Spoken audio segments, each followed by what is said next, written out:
ഇന്നലെ സച്ചിന്റെ റെക്കോർഡ് പൊട്ടിച്ചുകൊണ്ട് 2020 ക്രിക്കറ്റിൽ വൈഭവ് സൂര്യവംശി എന്ന് പറഞ്ഞ ചെറുപ്പക്കാരൻ 15-ാമത്തെ വയസ്സിൽ അരങ്ങേറ്റം കുറിച്ചു. ഇംഗ്ലണ്ടും ഇന്ത്യയും തമ്മിലുള്ള രണ്ടാമത്തെ 2020-ലാണ് അദ്ദേഹം അരങ്ങേറ്റം കുറിച്ചത്.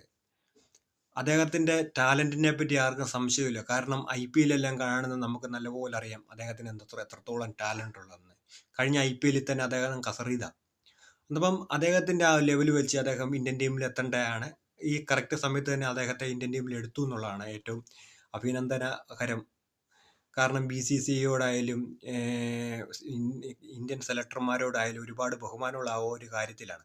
കാരണം എന്ന് പറഞ്ഞാൽ അദ്ദേഹം എപ്പോഴാണോ ഇന്ത്യൻ ടീമിൽ വരേണ്ടത് ആ സമയത്ത് തന്നെ ഇന്ത്യൻ ടീമിൽ വന്നു എന്നുള്ളതാണ്. അദ്ദേഹത്തിൻ്റെ ആദ്യത്തെ മാച്ചായിരുന്നു ഇന്നലെ. അദ്ദേഹം 12 റൺസിന് ഔട്ടായി.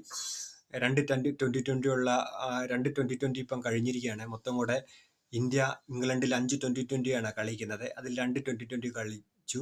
അതിലൊരു 2020 തോറ്റു. ഒരെണ്ണം സമനിലയാണ്. ഇനിയുള്ള 2020-ലെല്ലാം അദ്ദേഹം നല്ല രീതിയിൽ പെർഫോമൻസ് ചെയ്ത് ഇന്ത്യൻ ടീമായാലും നല്ല രീതിയിൽ പെർഫോമൻസ് ചെയ്ത് മുന്നോട്ട് വരും. ഇപ്പം വൈഭവ് സൂര്യവംശി എന്ന് പറഞ്ഞ ഈ ചെറുപ്പക്കാരൻ, ഇദ്ദേഹം 15-ാമത്തെ വയസ്സിൽ ഇന്ത്യൻ ടീമിൽ വരിക എന്നുള്ള വളരെ എന്താ പറയണ്ട, വളരെ വലിയ കാര്യമാണ്. 15-ാമത്തെ വയസ്സിൽ ഇന്ത്യൻ ടീമിൽ വരിക എന്ന് പറയുന്നത് വലിയ കാര്യമാണ്. ഇനിയും ഒരുപാട് ഉയരങ്ങൾ ഇദ്ദേഹം എത്തട്ടെ. ഇനി ഒരുപാട് 2020 മാത്രമല്ല, ODI ക്രിക്കറ്റിലും ഇദ്ദേഹം വന്ന് ശോഭിക്കട്ടെ.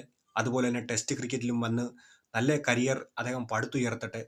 സച്ചിനെ പോലെയും സേവാങ്ങിനെ പോലെയും കോഹ്ലിയെ പോലെയും സൗരവ് ഗാംഗുലിയെ പോലെയും MS ധോണിയെ പോലെയും രോഹിത് ശർമ്മയെ പോലെയൊക്കെ ഒരുപാട് സെഞ്ചുറികളും ഡബിൾ സെഞ്ചുറികളും അതുപോലെ ഒരുപാട് റെക്കോർഡുകളൊക്കെ ഭേദിച്ച് ഇന്ത്യൻ ടീമിലെ നല്ലൊരു യോദ്ധാവായി ഇന്ത്യൻ ടീമിൻ്റെ നെടുംതൂണായിട്ട് ഇദ്ദേഹം മാറട്ടെ എന്ന് ഞാൻ ആശംസിക്കുന്നു.